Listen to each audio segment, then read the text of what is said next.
Heyo, what's up, y'all? It's your boy Ace. This is Fantasized Football. We are back once again, bringing y'all some more fantasy football content for the 2021 fantasy football season. And I am here today to bring y'all my starts of the week for week 9, as well as answering you guys' start or sit questions.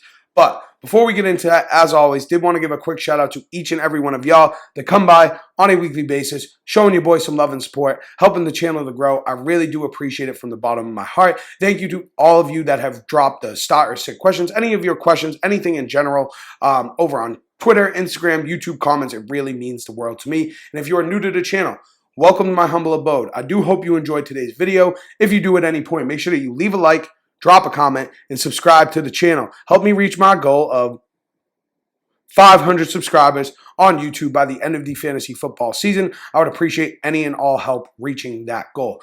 But like I alluded to, I have my starts of the week here, as well as 5 of you guys' start or sit questions. We got quarterback, running back, wide receiver, tight end, of course, and a projected stat line, kind of reasons as to why they are my start of the week, as well as a projected stat line for the memes. But we got a lot to get into. So without further ado, let's kick it off with my quarterback start of the week, which is going to be Joe Burrow of the Cincinnati Bengals at home versus Cleveland. Now, Joe Burrow has 3 straight games with 3 touchdowns. In 5 out of the last 6 games, he's had either 300 yards or 3 touchdowns. So what are we doing here? We are riding that hot hand. We are riding the hot hand to the promised land. This is a good matchup here with Cleveland, and I expect a neutral to negative game script, meaning that there's going to be a lot of passing volume for the Cincinnati Bengals, which is obviously great for Joe Burrow and all of the pass catchers on the Cincinnati Bengals. So if you have Joe Burrow on your team, you have a decision to make here. Make sure that you are starting Joe Burrow, as he is my start of the week at quarterback. As for a projected stat line, I'm for 37 attempts, 29 completions, 3 touchdowns, 1 interception, and 2 carries for 13 yards, resulting in 30.14 fantasy points based on 6-point per passing touchdown leagues. Now, moving over from our quarterback start of the week, we're going to move over to our running back start of the week, which is going to be my boy Myles Gaskin of the Miami Dolphins at home versus Houston. Now, the volume is starting to manifest for Myles Gaskin. The volume has been there. Over the past 2 weeks, he's averaging 17.5 touches per game, and over the last 4 games, he's averaging 6 targets per game. So he's getting those valuable opportunities, those valuable touches in this offense. I expect Miami to win this game. Yes, I am a Dolphins fan. Yes, I am manifesting this. Yes, we are playing the Houston Texans. Yes, we're going to win. Yes, this is going to be a positive game script for Myles Gaskin. All right? You listen? You got me? Good. Good. Should be a positive game script here. We should see a lot of Myles Gaskin here in a matchup against a porous Houston run defense. So if you have Myles Gaskin on your fantasy football roster, make sure you are starting him here this week against Houston. As for a potential stat line, for 16 carries, 78 yards, and 1 touchdown, as well as 5 targets for 4 catches and 31 yards, resulting in 18.9 half PPR points. Now, moving on from running back over to wide receiver, we're going to be talking about my boy, Robert Woods, Robert Trees, whatever you want to call him, Robert Woods of the LA Rams at home versus Tennessee. I love this matchup for Robert Woods, right? Robert Woods has had 70 or more yards or a touchdown in each of the last 5 games. And after 4 straight games with no involvement in the run game, we are seeing him getting carries again. Last week, he got 3 carries, and he did get a score on the ground as well. Matt Stafford has been great. He's been averaging 34 pass attempts per game, 309 passing yards per game on the season. So there's plenty of volume to go around to Robert Woods, Cooper Kupp, and all the other pass catchers on the LA Rams. And this is a great matchup against Tennessee. Tennessee has let up 27 or more points in 5 out of 8 games this season. And Vegas is with me on this being a high-scoring game, right? They have the over-under set at 53.5 points. Vegas thinks it. I think it. I think that you need to be starting Robert Woods, whatever you want to call him, here in your fantasy football lineups in week 9. Now, as for a projected stat line for Robert Woods, I have him for 8 targets, 6 catches, 73 yards, and a touchdown, as well as 4 carries for 25 yards, resulting in 18.8 half PPR points.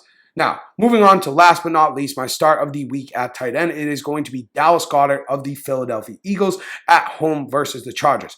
Now, since Zach Ertz has been traded, Dallas Goddard has had 12 targets, 9 catches for 142 yards in 2 games. He saw 7 targets last week. The volume is there for Dallas Goddard. And I think he is due for a score, and this is a great matchup. This could be the week where he does it. I expect Philly to be in a pass-heavy game script here, whether it be a negative game script or kind of a neutral game script. I think the Chargers will probably control this game. But the good news is here, the real reason why Dallas Goddard is my start of the week here is because the Chargers have been a great matchup for tight ends.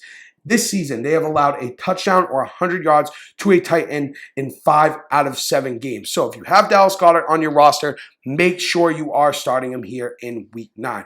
And as for a projected stat line, I'm for 7 targets, 5 catches, 64 yards, and a touchdown, resulting in 14.9 half PPR points. Now, that wraps up the starts of the week. Just to quickly recap, we got Joe Burrow at quarterback, Myles Gaskin at running back, Robert Woods at wide receiver, and Dallas Goddard at tight end. And now I have 5 of you guys' start or sit questions here to answer. So we'll kind of just power through these and get this done, get this out of here, and enjoy our football for the weekend. The first one is going to be Adrian Peterson at the Rams or Boston Scott at home versus the Chargers. I'm going with Boston Scott here.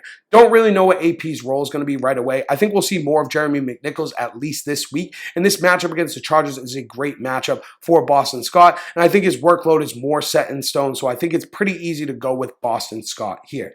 Now moving on to our next one, we have a half PPR question. Zach Moss at Jacksonville or Melvin Gordon at Dallas. I'm going with Zach Moss here, right? I think that Dallas is probably going to win this game. And this might be a game where there's more passing volume for the Broncos. If that's the case, I just don't know if there'll be enough opportunity to go around for both Melvin Gordon and Javonte Williams to be very productive. And conversely, I just think that the Bills are going to control this game. They're going to kill the Jaguars, and Zach Moss should see plenty of opportunity on the ground and hopefully be in a position to score as well. So I'm going with Zach Moss here. Now, moving on to our third question, we have Hollywood Brown at home versus the Vikings or T. Higgins at home versus Cleveland. I'm going with Hollywood Brown here, but I do like them both. I do think they are both good options. I think I like Hollywood Brown's matchup a little better, and I also like that Hollywood Brown has been very hot this season. Marquise Brown has been on fire. He's coming off a bye, so he should be fresh as well. He's had a touchdown in 5 out of 7 games this season, so I am going with Marquise Brown here. Now, moving on to our fourth question, we're going with a PPR flex, Robert Woods at home versus Tennessee or Khalil Herbert at Pittsburgh.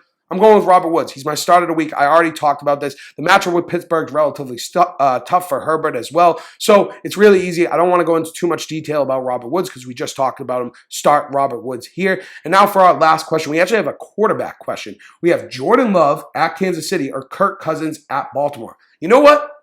I'm going with Jordan Love. We have seen nothing from Jordan Love, but this Kansas City secondary is abysmal. I do think Kirk Cousins is the safer play. I think this is very close, right? Kirk Cousins is definitely the safer play, but Jordan Love, I think, has the higher ceiling just due to the nature of the matchup. I expect a high-scoring game here. Kansas City secondary has not been good. So if you need a safer floor, right, I think Kirk Cousins would probably be the play, but I like Jordan Love a lot here this week. So you know what? If I got to make the decision, I am going with Jordan Love here. But that wraps it up. That is my starts of the week for week 9, as well as you guys' start or sit questions. Thank you all so much for leaving those start sit questions, showing some love on the latest video. I really do appreciate you guys so very much. Thank you so much.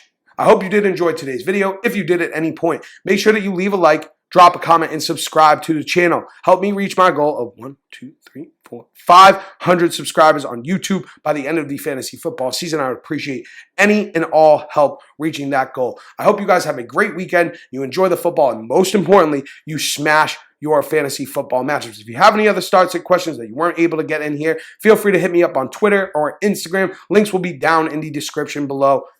Thank you. But that is it. That is all there is. Me, my boy, we are out for today. I hope you guys have a great weekend once again. Catch y'all next time. And as always, thank you, love you, peace.